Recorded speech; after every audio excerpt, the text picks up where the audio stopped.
Hi everyone, welcome back to another episode of Little Shop of Nerds. I'm Julia. Mike, what's up? Yeah, so as you can see, we're recording in Mike's car. We actually just got off work.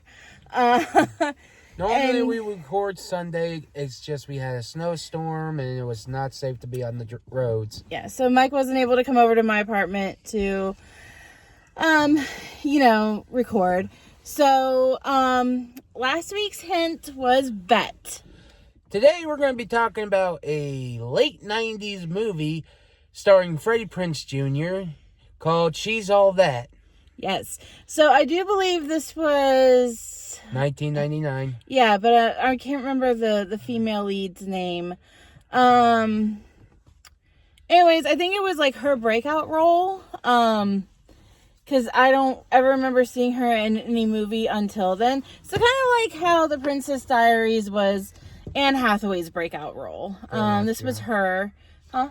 No, I was agreeing with you. Yeah. So, let's get into, let's just get into it. All right, yes. It starts off with pretty much of a montage of a nerdy girl, art girl, pretty much. Yeah.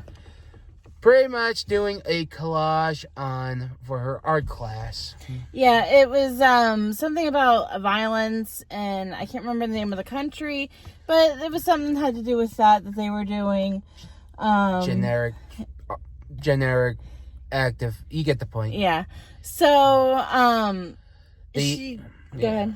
And then it cuts to their dad, who's a pool cleaner, and her little brother's there. She helps take care of her little brother, Which is Macaulay Culkin. Macaulay Culkin's little his little brother. Little brother. Yeah. So he was in this movie as well.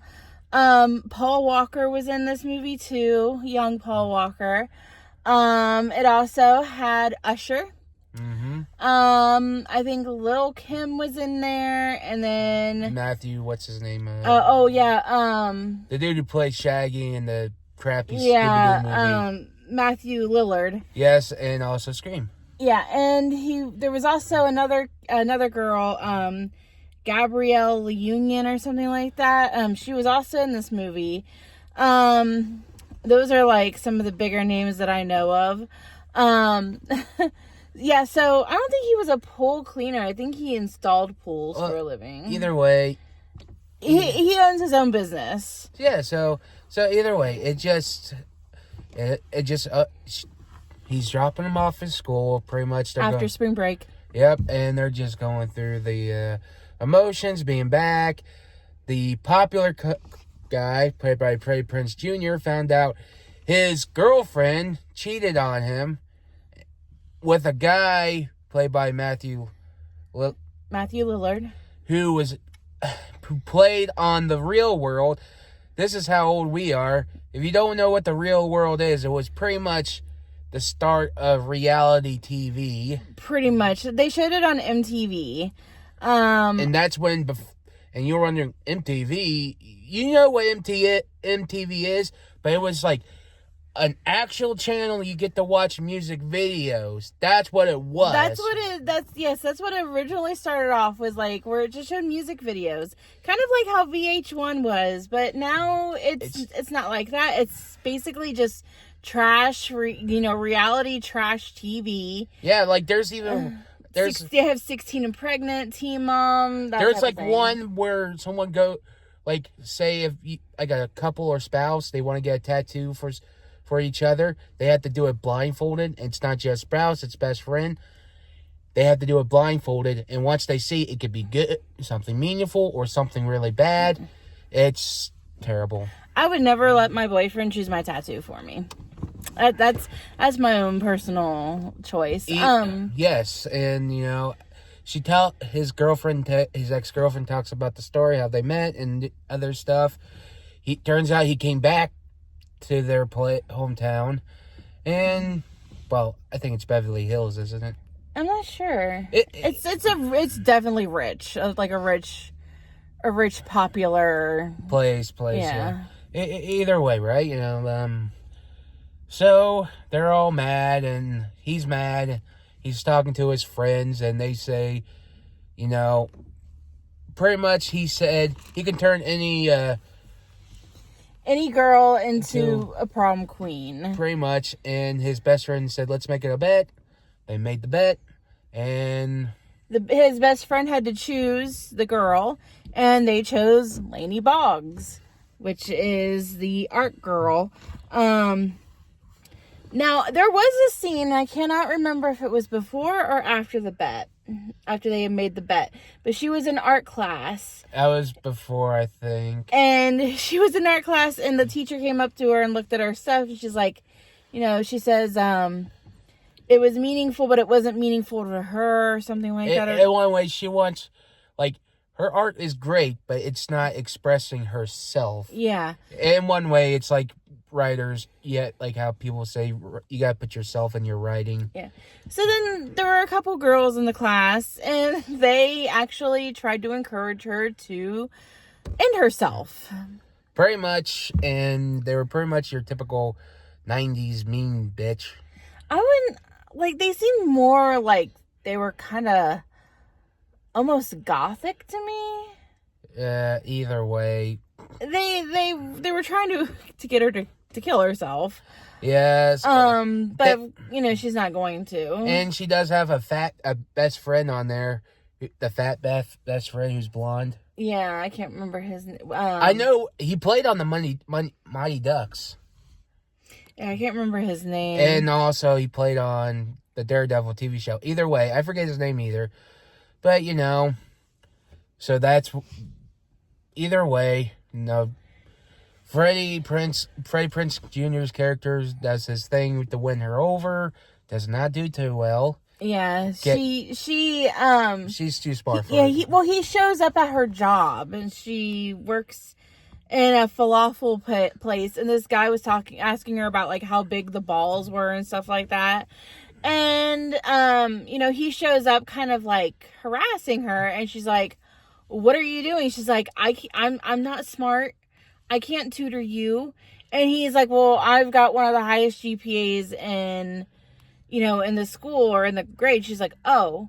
And he was just, trying to work his magic to get her to be more receptive to his advances, because, he has to turn her into a prom queen in 6 weeks. Yes, and he shut her down. And, they said something, she had an art show, and... Yeah, it was performative art. Yep. And he actually went to that. He wasn't getting it. But then they brought him up on stage, and he did something with his hacky sack.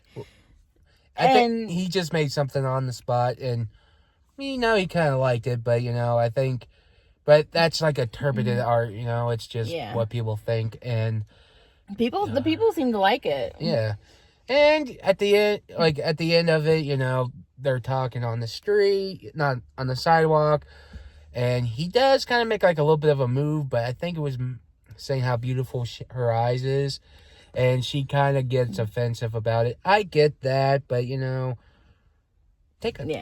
get it's hard to take compliments nowadays. Yeah, so they end up going to the beach, and then she kind of starts to meet his friends, and from there it's just kind of his friends were kind of accepting her a little bit. But there was definitely one of the girls who just didn't really seem to want to be friends with her. But all the other girls were kind of yeah, let's, all be friends. And then she found out that there's a party later on that evening. Mm-hmm. And she wasn't going to go. But he brings his sister. Well, first she said she had to clean the house, and this is the funny part, because he brings the junior varsity soccer team over to clean the house, and then her dad is just completely oblivious, and then eventually he's just like, "Who are you people?" Yeah, and they did, and he brings his little sister to help her to get ready and do a little montage. Yeah. The greatest 90s montage ever. Yeah, and then she basically cut her hair, put makeup on her, put her in this cute little dress. I always loved that dress. The dress is great. And the shoes. Yeah. Shoes were good too. But in my opinion, either way, I don't think she needs the makeup. She looks great without it. So then you get the song Kiss Me by Sixpence None the Richer. And that's a classic song. I've always liked that so song. 90s, bruh. Oh, man, I miss them. It's a classic. I know, I miss the 90s. I do too. So she comes downstairs and they're like, oh, wow, because she looks hot now.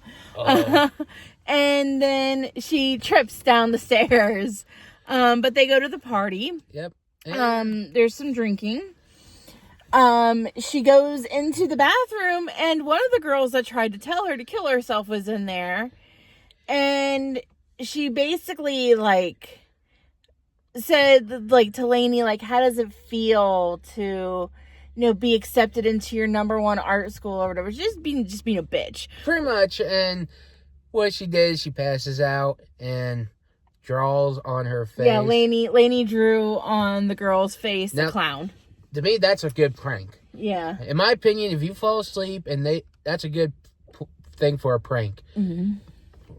Rule number 1, self. If you're at a slumber party and you fall asleep first, be careful because they are going to prank the fuck out of you. Yeah, you might. There was one time where I fell asleep first at a slumber party.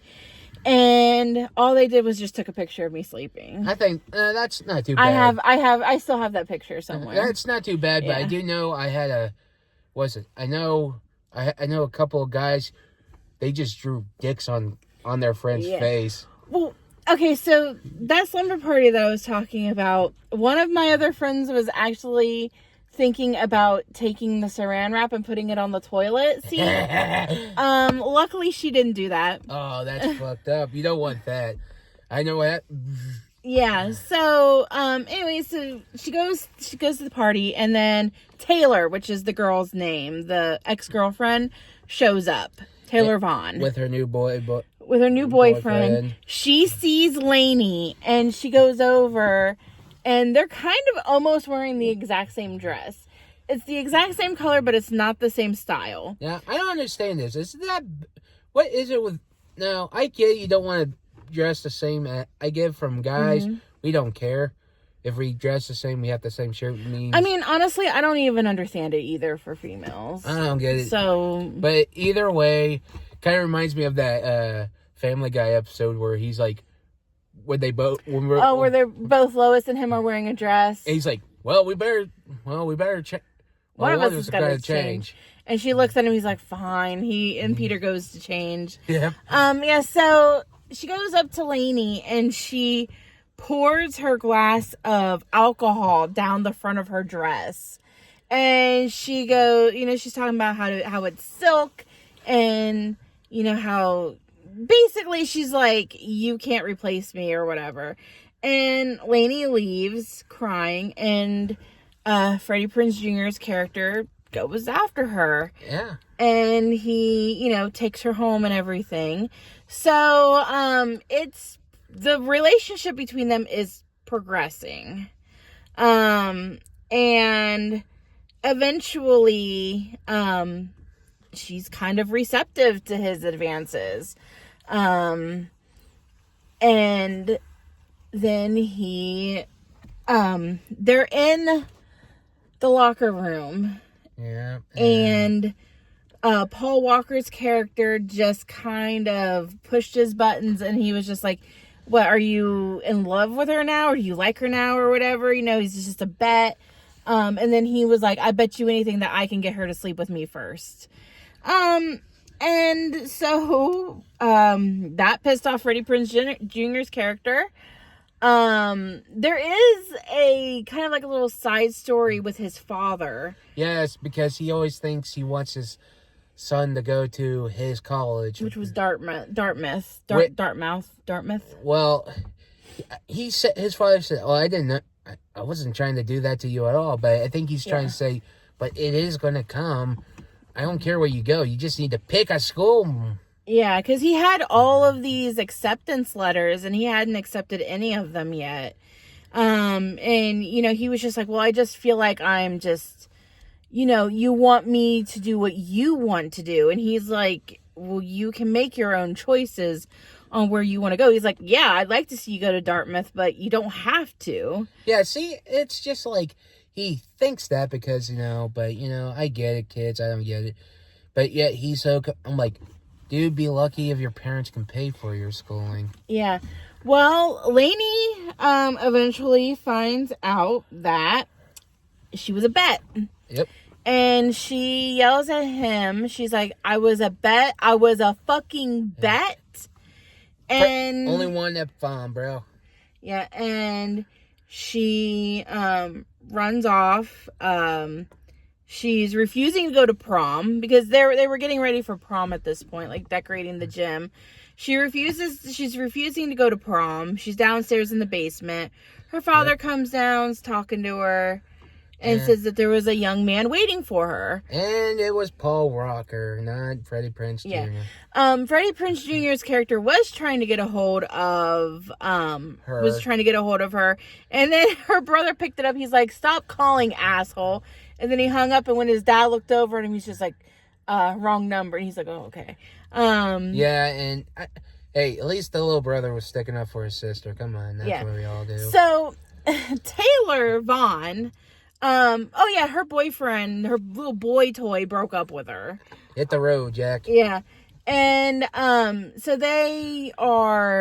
she was like, we always said that, she said this to Freddie Prinze Jr., we'd always go together. And he was like, no, I'm not going with you. I'm going with Lainey. And then that's when he saw Lainey talking to Paul Walker's character. And then that's when it all came out that it was a bet. Yeah. And, at the prom. Well, don't forget, he ignored Taylor Vaughn, took his sister. Yep. That's what I was going to get to. Yeah. He's at the prom, takes his sister. His sister goes, whatever, talks to Lainey's friend, a fat dude, tells him, he tells who he is, and he tells her, I go to a all-girls school, whatever, and no boys, and I'm like, how old is she? Like, he's like a senior, dude. I mean, she's probably at least 16. Well, either way, if it's like... Maybe 17. Okay, if that's so, that's fine. I just... Yeah. Either way. They do a little dance montage, which I don't... 90s dances would never hit a good thing back in the day. Yeah, so, Lainey and Freddie Prinze Jr.'s character do get crowned prom king and queen. Lainey's best friend had heard that Paul Walker was planning on taking Lainey to a hotel, and basically he was going to fuck her. And he's trying to stop her, trying to find out where he's staying. And what he does, Lainey gets back home. Her dad's there, brother. And who's there now? Freddie Prinze Jr. Mm-hmm. He decided just to go to the house in the first place and just wait for her, which was good. Mm-hmm. And he just opens his heart, tell how much he likes her and all. And she tells her, like, she kind of had a feeling that his friend was going to fuck her. Yeah, so she had, like an air horn that she used on him to get away. So they're dancing in the backyard. It's nicely decorated. They're dancing. They kiss. And then next scene was graduation. So you see all these people getting called up, to receive their diplomas. Paul Walker's character cannot hear. He's kind of deaf. Well, then you see Taylor Vaughn in the background smoking. Yeah. She's like the only one back there. And then you see Freddie Prinze Jr.'s character completely naked, except for like his honor thing. And a volleyball covering his junk. Yeah, and then he threw it it was soccer ball, not volleyball. Well, either way. And then he threw it at Lainey Boggs, and you hear Sixpence None the Richer's Kiss Me play again. Yes, and the end. Yeah, so this was Mike's first time actually watching this movie. I've seen it multiple times, because it's one of my favorites. Loved it, 8 out of 10. I feel like it was a little too fast. There were some scenes I feel like there was missing, but... I mean, it was an hour and 30 minutes, roughly. So, it's not a very long movie at all, but, maybe this brings back some memories for y'all Yep. if you've seen it or if you remember it or whatever. Yeah. And, It was definitely, you will get 90s nostalgia. yeah, pretty much. Well, this is our last movie of the month of love. Next, we're going to be recording for our stuff in March. Mm-hmm. What's next week's hint, Jules? So next week's hint is going to be Shogi. Think about that. Yeah. And we will see you guys next week. Bye. Bye.